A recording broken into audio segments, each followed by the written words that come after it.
Okay, here's a question for you. What if a company, the one everyone knows, reports fantastic earnings, right? Beats expectations, raises forecasts, and yet its stock price actually dips? It sounds kind of strange, doesn't it? A bit of a paradox. And that's exactly the fascinating dynamic we're digging into today with Netflix, ticker symbol NFLX. So, our mission here is to unpack Netflix's recent Q2 2025 earnings, look at the financial data, figure out what's really driving the business, its strategy, and importantly, what that puzzling market reaction actually tells us. We want to give you a clearer, sort of more nuanced picture of this streaming giant. Absolutely. And to do that, we've really sifted through a lot of information specifically for you.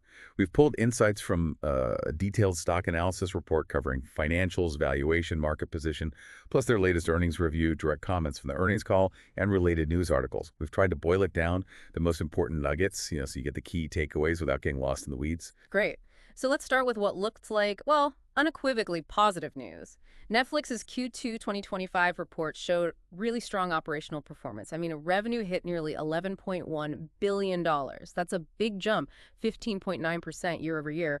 And get this, the diluted EPS, that's earnings per share, basically profit per share, accounting for all potential shares, it surged to $7.19. That just blew past estimates. Plus, their operating margin, the profit they make from core operations as a percentage of revenue, expanded impressively to 34.1%. Really strong numbers. And management seemed pretty confident too. They raised their full year 2025 revenue guidance, now expecting between $44.8 and $45.2 billion. And they bumped up their operating margin target for the year to 30%.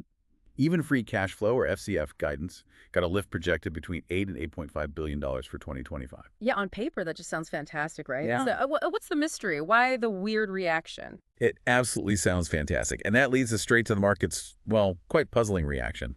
Despite these really solid results and a confident outlook, the stock's trading around $1,206 right now. But the notable thing is it actually dropped 5.33% in one day from the previous close. And just for context, this price is still actually above our fair value estimate, which is $1,052.05, and our price target of $1,030. Huh. Still above the target, but it dropped after good news. Exactly. So if we try to connect the dots, this muted or even negative reaction, the sources suggest a few angles. From a more, let's say, bearish viewpoint, there's a feeling that much of this positive trajectory might have already been priced into the stock. Priced in. So investors kind of expected these good results already. Pretty much, yeah. The idea is that the anticipation of good performance had already pushed the stock price up before the report even came out. So when the news actually landed, it wasn't a big enough surprise to drive it higher. Maybe confirmed expectations, but didn't exceed them dramatically in the market's eyes. It's also worth noting a part of that higher revenue forecast for the year comes from favorable foreign exchange rates, basically. A weaker U.S. dollar helping out, not just pure operational outperformance. Okay, so not purely organic growth driving that entire raise. Right. And another point, while the Q3 operating margin forecast looks strong, the full-year margin is expected to be lower than that. Why? Because they anticipate ramping up spending on content and marketing in the second half of 2025. Okay, that makes sense. Costs going up later in the year. Are there other worries, like qualitative risks? Yeah, there are some concerns mentioned. Things like the aggressive push into advertising and live sports. While obviously generating revenue, the question is, could it potentially dilute Netflix's core premium brand? For those longtime subscribers who really value the ad-free, purely on-demand experience, it's a balancing act. That's a really critical point about expectations and potential brand perception shifts. So, okay, if the market's maybe already factored in some good news, what's really driving Netflix's continued growth? What's their competitive edge moving forward? What's the story of resilience here? Well, what's truly powerful, according to the sources, is Netflix's expanding economic moat. It's rated as wide. Think of an economic moat like the ditch around a castle. Yeah. It's a structural advantage protecting profits and market share from competitors. Wide means those advantages are seen as really strong and likely to last. Okay, a wide moat. What builds that moat for Netflix? At the absolute core is their huge and constantly growing global content library. They're reinvesting over $16 billion a year into it. And their local-for-local strategy is, well, it's proving incredibly successful. It's giving us global hits like Squid Game S3 or K-pop Demon Hunters, non-English language content, now over a third of total viewing hours. That shows how well this localized approach is working globally. So they're not just churning out content, they're building this like global engine that speaks to local tastes, but also travels. That sounds like a massive advantage. It is a huge advantage. And beyond content, their advertising tier is really starting to pay off. The Netflix ad suite is now rolled out globally.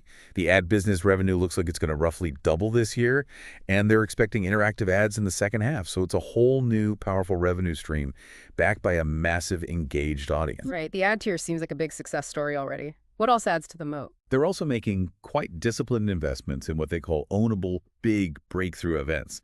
Think major boxing matches or that upcoming NFL Christmas Day doubleheader. These aren't just random shows. They're strategic plays to acquire and keep subscribers, even though it's a relatively small part of their total content spend. So strategic diversification, adding new revenue streams, new types of content, but without abandoning their core.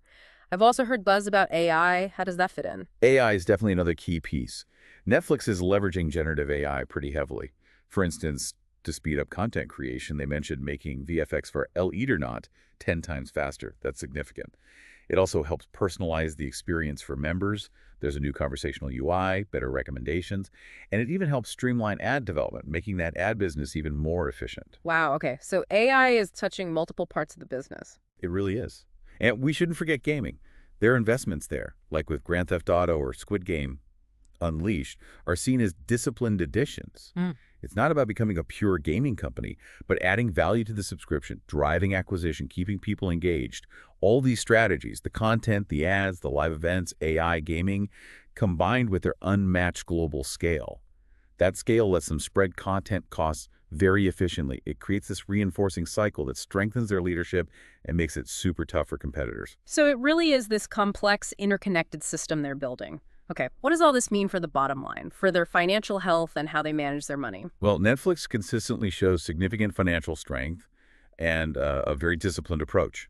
They generate substantial free cash flow. The FCF over the last 12 months was $7.45 billion.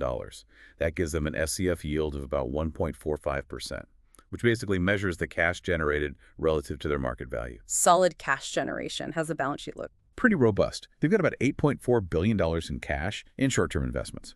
Total debt is higher, around $17.4 billion, but manageable given their cash flow. And they have a very clear capital allocation strategy. Priority one is profitable growth, reinvesting in the business, and then returning any excess cash to shareholders, mainly through share buybacks. Like, they bought back $1.6 billion worth of shares just in Q2 and still have $12 billion authorized for future buybacks. So focusing on growth, but also returning value to shareholders. Exactly. And it fits with their long-held stance. They're builders, not buyers. They prefer growing organically rather than making huge, risky acquisitions of, say, legacy media companies.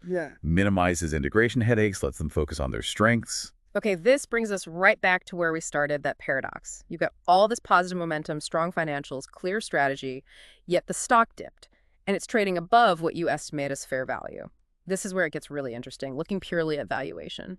It really is the crux of the issue highlighted in the sources. That current stock price, around $1,206, is still notably above the estimated fair value of $1,052 and our price target of $1,030. Now, fair value is like an estimate of the company's intrinsic worth based on fundamentals, while a price target is more an analyst's prediction of where the stock might go. And what are other analysts saying? Are targets going up? Some are, yes. We saw Piper Sandler raise their target to $1,400, Needham to $1,500 recently. So there's definitely positive sentiment out there.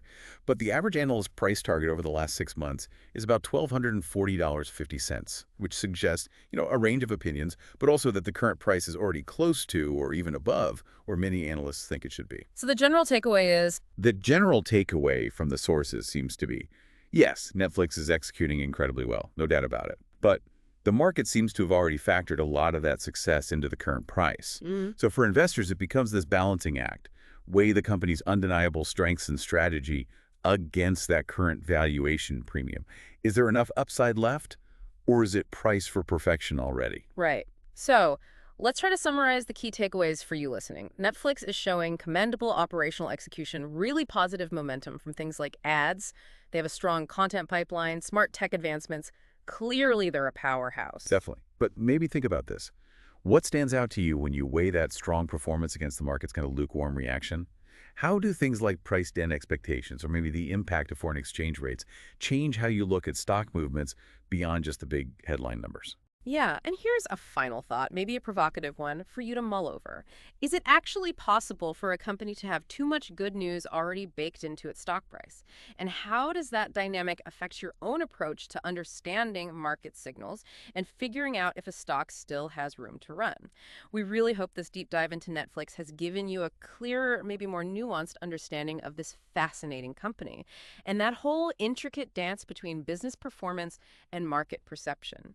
If you found this discussion valuable, if you got something out of it, please consider supporting us. Hitting that subscribe button and ringing the bell icon right here on YouTube really helps us bring more deep dives like this directly to you.